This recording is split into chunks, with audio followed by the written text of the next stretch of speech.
नमस्कार मित्रांनो, तुमच्या चॅनलमध्ये तुमचं स्वागत आहे. बघा मित्रांनो, आज आपण नैसर्गिक पातेगळ याच्यावर थोडीफार चर्चा करूया. की आता मित्रांनो बघा, हा समजा आता हत्तीचा महिना चालू आहे किंवा आपण त्याला लोखंडाचा पाऊस असं सुद्धा म्हणतो. तर ही आहेत नैसर्गिक पातेगळ. म्हणजे ह्या काळामध्ये तुम्ही कोणतीही फवारणी केलेली असू द्या, कोणतंही खत टाकलेलं असू द्या, यावेळेस पातेगळ होते म्हणजे होतेच, याच्यात काही वादच नाही आहेत. तर मग आता याच्यावरती उपाययोजना म्हणून आपण काय केलं पाहिजेत, की जेणेकरून आपलं पूर्ण झालेलं नुकसान हे तर भरून निघू शकत नाही, पण थोड्याफार प्रमाणात आपल्याला त्याची झीज भरून काढता येईल. तर याच्यासाठी आपण काही खत वापरू शकतो किंवा काही फवारणी वापरू शकतो किंवा ड्रिचिंगद्वारे आपण त्याच्यावरती काहीतरी प्रक्रिया करून परत आपल्या सरकीला कपाशीला ही पाते लावू शकतो आणि उत्पन्न हे वाढू शकतो. तर बघा, नैसर्गिक कारणामध्ये बघा, समजा आता भरपूर दिवसापासून पाऊस पडलेला नाहीत, कोरडवाहू जमीन असली तर, आणि एकदम पाऊस पडला तेव्हासुद्धा बऱ्याच प्रमाणात ही पातेगळ होत असते. किंवा आपण शेतीला सुद्धा समजा भरपूर दिवसापासून पाणी दिलं नाहीत पिकाला आणि अचानक एकदम पाणी दिलं तर तेव्हासुद्धा ही पातेगळ होतच असते. आणि हत्तीचा महिना आणि लोखंडाचा पाऊस हा जो पिरियड असतो, याच्यामध्ये ही पातेगळ दरवर्षी होत असते.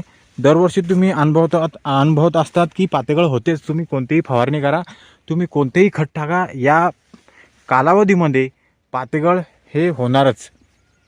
तर असं नाही की ज्या कपाशीची समजा सोय कमी आहे तिचीच झाली, ज्या कपाशीची एकदम उत्कृष्टपणे सोय आहे, तिच्यावर पूर्णपणे निगराणी आहे, तर तिची होत नाही. तिचीसुद्धा होतात, पण थोडाफार फरक असतो. की समजा एखाद्या शेतीला एकदम चांगल्या प्रकारची खते वापरलेली आहेत, औषधीसुद्धा एकदम चांगल्या प्रकारची ते वापरतात, तर त्यावेळेस तिथे त्या प्लॉटचा, त्या कपाशीचा, त्या पिकाचा हा जोम एकदम चांगल्या प्रमाणात असतो. आणि त्याचा जोम एकदम चांगल्या प्रमाणात असल्यामुळे त्याच्यामध्ये शक्ती जास्त असते, त्याच्यामुळे जास्त पातळ होत नाहीत. आता आपलंच उदाहरण घ्या ना मित्रांनो. समजा एखादा चांगला माणूस असेल आणि एखादा समजा अशक्त माणूस असेल किंवा दुबळा पतला असेल, तर दोघांची ही प्रतिकारशक्ती ही वेगवेगळी असते. बघा मित्रांनो, आता आपण 1261 हे एका प्लॉटमध्ये वापरलेलं आहेत आणि ज्या प्लॉटमध्ये वापरलेले नाहीत त्याच्या पात्यामधील थोडाफार फरक आणि ज्या प्लॉटमध्ये वापरलं त्याच्या पात्यामधील थोडाफार फरक बघूया की नेमकं काय आहेत. तर मित्रांनो, हा जो प्लॉट दिसतो ना तुम्हाला, त्याच्यामध्ये 1261 हे वापरलेलं नाहीत. आणि मी आता तुम्हाला लगेच ज्या प्लॉटमध्ये वापरलेलं आहे तो प्लॉट दावतो. तुम्ही बघा की तुम्हाला काय फरक जाणवतो थोडाफार, की पात्यामध्ये थोडाफार प्रमाणात फरक आहेत का, कोणत्या प्लॉटमध्ये पात्याचं प्रमाण हे जास्त आहेत, तर ते तुम्ही कमेंट करून सांगा. तर मित्रांनो, आता आपण येतोय ज्या प्लॉटमध्ये 1261 हे वापरलेलं आहेत. बघा, या प्लॉटमध्ये वापरलेलं आहेत, तर याच्या पात्याचं प्रमाण बघा थोडं हे जास्त प्रमाणात आहेत. त्या प्लॉटपेक्षा थोडं त्याची पाती धारणा क्षमता एकदम चांगल्या प्रमाणात आहेत. आता मी तुम्हाला एखादं झाड एकदम जवळून दावतो, जेणेकरून तुम्हाला पाती त्याची व्यवस्थित दिसेल. तर बघा, या प्लॉटमध्ये 1261 हे वापरलेलं आहेत प्रति 3-4 किलो. तर त्या प्लॉटपेक्षा एकदम जादा प्रमाणात नाही, पण थोड्या प्रमाणात याला पाती वाढलेली दिसतात. की हा हत्तीचा महिना आहेत किंवा लोखंड्याचा पाणी आहेत. तर याच्यामध्ये ही जी पातेगळ होती ना मित्रांनो, ही नैसर्गिक पातेगळ असते. तुम्ही कोणतंही औषध मारलं आणि तुम्ही कोणतीही फवारणी केली तरी नैसर्गिक जी पातेगळ असती, नैसर्गिक पातेगळीचा जो ठराविक वेळ असतो, त्या वेळेला तुम्ही कोणतीही उपाययोजना करा, पातेगळ ही 100% होतच असते. तर आता जी पातेगळ होती, तर यासाठी समजा नैसर्गिक क्रिया ही सुद्धा फार मोठ्या प्रमाणात जबाबदार असते. एखाद्या प्रगतशील शेतकरी असेल त्याच्यासुद्धा शेतात ही पातेगळ होतच असते, याच्यात काही वाद नाही.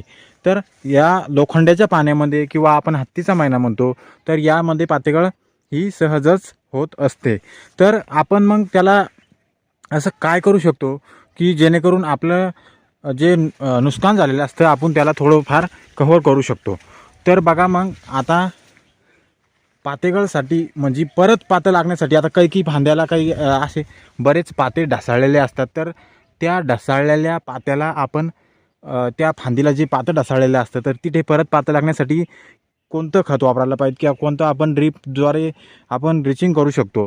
तर बघा ड्रिचिंग म्हटलं तर 12-61-0 हे सुद्धा चालतं. याने सुद्धा पाते वाढ होती. तुम्ही समजा एकरी 3 ते 4 किलो हे ठिबकद्वारे त्याला सोडू शकता. ते हे विद्राव्य खत आहेत तर ते विरघळून जातं. आणि तुमचं ठिबक नसेल तर मग तुम्ही फवारणीद्वारे याला एकरी जवळपास 1 किलो जवळजवळ सोडू शकता, जेणेकरून समजा तुमच्या पात्यामध्ये वाढ होईल. 12-61-0 हे फवारणीद्वारे म्हटलं तर एकरी जवळपास 1 किलो. आणि तुमच्या जवळील समजा एखाद्या कृषी सेवावाल्याला तुम्ही विचारून घ्या की त्याचं योग्य प्रमाण काय आहे. मला तरी वाटतं जवळपास प्रतिपंप 100 ग्रॅम असं काहीतरी असायला पाहिजेत. पण तरीसुद्धा मित्रांनो मला एकच म्हणायचं आहे की तुम्ही परत एखाद्या चांगल्या जाणकार व्यक्तीला विचारून त्याचं प्रमाण हे योग्य प्रमाण माहीत करून घ्या. आणि आता समजा टाटा बहर हे टॉनिकसुद्धा एकदम जबरदस्त आहेत. परत पाती लागण्यासाठी, पाती धारणा वाढण्यासाठी टाटा बहरसोबत तुम्ही बोरान 20 हे सुद्धा वापरू शकता. ते सुद्धा एकदम चांगल्या प्रकारे हे रिझल्ट देत असतं. तर असं नाही की बरेच इतर संजीवकसुद्धा असतात की पातेवाढसाठी ते फार मदत करतात.